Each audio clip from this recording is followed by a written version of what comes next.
Rich creamy and brightening face wash. Then என்னென்ன ingredients, active ingredients வந்து போட்டிருக்காங்க, 100 ml package சொல்லி மென்ஷன் பண்ணியிருக்காங்க. தென் இதில் என்னென்ன இன்க்ரீடியன்ட்ஸ் இருக்குது அப்படின்னு டீட்டெயில்டாக உங்களுக்கு மென்ஷன் பண்ணியிருக்காங்க. Kojic acid, glutathione. இதில் என்ன இருக்குது மேஜராக நீங்கள் கவனிக்க வேண்டியது இந்த க்ளூட்டதயான்.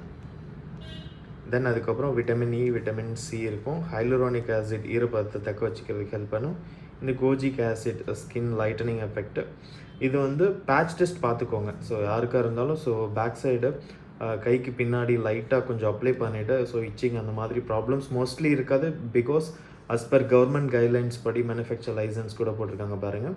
அந்த as per கவர்மெண்ட் கைட்லைன்ஸ் படி ப்ரொடியூஸ் பண்ண ஒரு ப்ராடக்ட் தான். ஸோ இதில் ஹார்ம் எந்த இதுவுமே இருக்காது. நீங்கள் தாராளமாக நீங்கள் ட்ரை பண்ணி பார்க்கலாம். ஸ்டோரேஜ் நார்மலாக நீங்கள் ரூம் டெம்பரேச்சரில் ஸ்டோர் பண்ணிக்கலாம். அதோட எம்ஆர்பி இங்கே மென்ஷன் பண்ணியிருக்காங்க. தென் unit per gram, reel care protection அது எல்லாமே போட்டிருக்காங்க.